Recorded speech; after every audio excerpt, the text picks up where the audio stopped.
It was 2011 that Director of Operations Greg Burgess came on board with us, and under his inspirational leadership, we see the facility that we now have today, our beautiful Diamond in the Desert Cocopah Speedways. As noted, some history to be made potentially over the next couple of nights. It's my pleasure now to introduce to you the voice of the Lucas Oil American Sprint Car Series, presented by MAV TV, American Reel, Mr. Brian Holbert.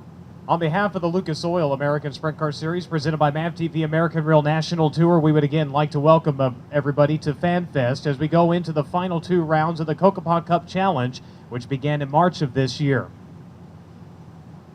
Today we'll hear from not only Director of Operation Greg Burgess, but also from several drivers representing the ASCS National Tour.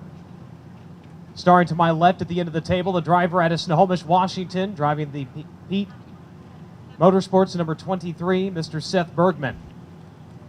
Seated next to him, out of Auburn, California, he has already secured himself as the Brodex Rookie of the Year for the 2013 season, the Elk Grove Ford 17W driver, Mr. Cole Wood.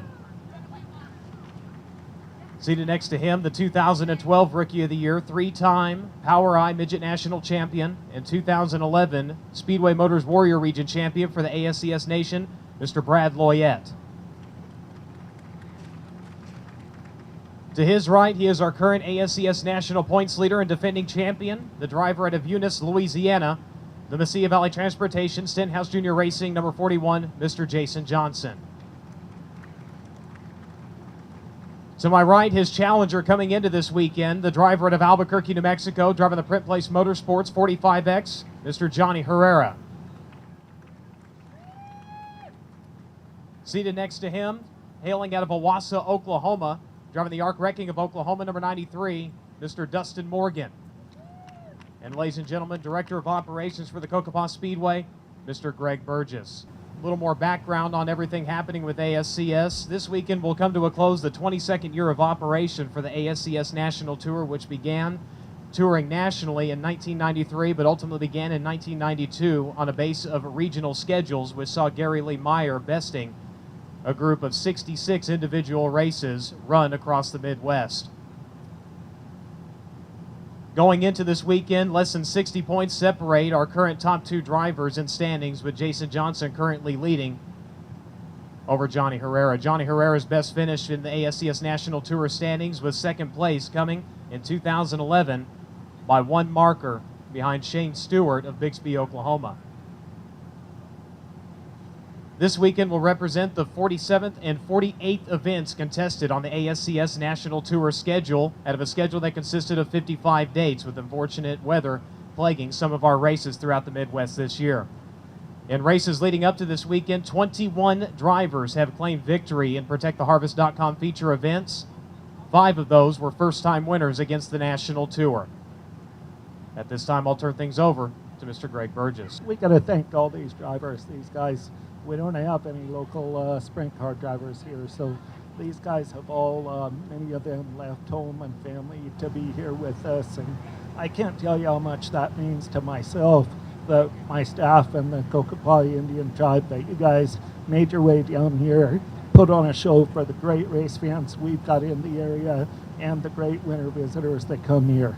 I appreciate that very much, and you guys are welcome here. We're hoping that you'll look at the Yuma, Somerton area as a second home and visit us often. Well, it's definitely really cool about the Cocopah Casino, even putting together these races for us, to come to this part of the country and to enjoy this beautiful weather that, the snowbirds get to enjoy. It's really unique, and we enjoyed it here all week long, but, we're up for the challenge, there's no doubt. To win 4 out of 4 really is a pretty tough feat, there's no doubt, but there was a few years ago, Casey Kane had a challenge. If you could win 2 out of 3 at some of the biggest tracks, it was a $50,000 bonus, and somehow we managed to accomplish that challenge. So we definitely look forward to it. There's no doubt that guys are going to be gunning for the big victory on Saturday night, just like we are, and we're going to keep doing what we're doing and give it our best challenge.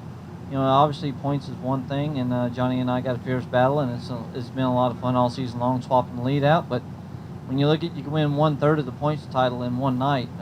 That's what it's about. So I think it means a lot to our series to race for the biggest check of the year on Saturday night, and there's no better way to cap it off if we could pull off this victory.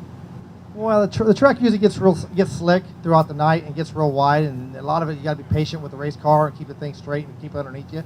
And you know, it's just a fast track, and you got to actually race the wing, and you got to keep, like I said, you just got to keep the car underneath you the whole time. And plus you can't get that thing so tight where you can't roll the corners. And I seem to do that a lot when it gets on the bigger, slicker tracks, but I don't seem to have that problem on the short tracks with the bigger ones anymore. I don't know if it has to do with just what I do with the race car, but you know, hopefully we got it figured out a little bit better for this weekend, and we'll give them a run. Oh, this season's been pretty good. We got a pretty good package going right now. I got a good guy with me that it's good to have.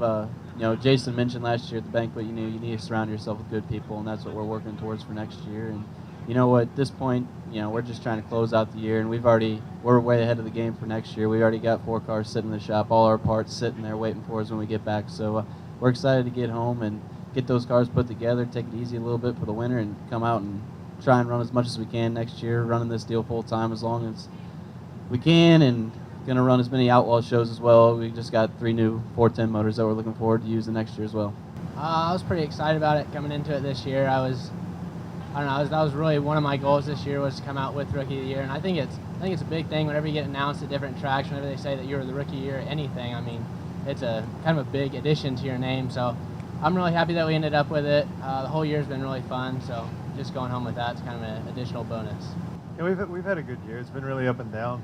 I think it shows in the point standings for where we're at. I don't think where we're at reflects speed-wise that we're capable of, but when you run a series all year and you have DNFs like we do and you can't finish, that's where we're at. But other than that, I mean, we've been fast with the race car, and different people, personnel like Brad was reflected on what Jason said.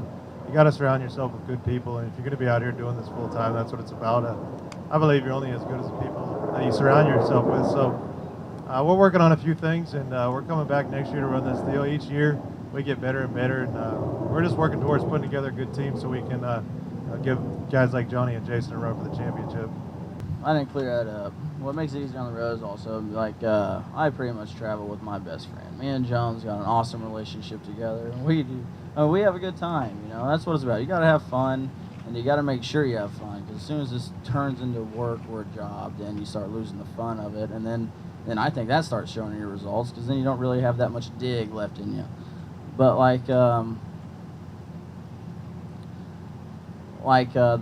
me and Jones, we only got in a couple arguments, you know. Electric City, Montana was one of the arguments we got in, and we came in, we were chewing each other's asses out.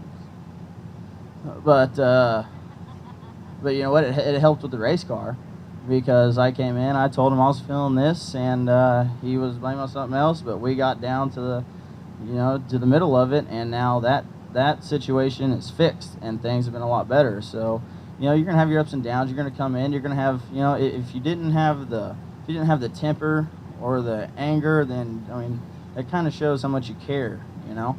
And you know, me and Jones, we just got our own little signals and our own little game how to work this out. And I think off our reactions afterwards or our attitudes about things, you know, it does benefit, and I mean, it does hurt, but mainly it's going to benefit, because you're going to get down to a solution to that problem. Really want to thank the ASCS team with Donna and Matt, and I don't want to forget anybody, Ashley, Gabe, definitely Brian up here, Emmett, to everybody that's part of ASCS. You know, I know we're all sitting up here, we're all fighting for a championship, and we're all racing for great money, thanks to Greg, you know, and all his hard work. But really, without the association, racing boys, you know, bringing us to the face of every computer or whatever across the United States, without everybody's involvement, ASCS wouldn't be where it is today versus where we started back in 2000, or when I started in 2000. And it's grown leaps and bounds, and it's been a lot of fun. And want to say thank you to the entire ASCS group, because if it wasn't for you guys, we wouldn't be here in Yuma, Arizona, and we wouldn't be having the fun that we're doing. Thank you.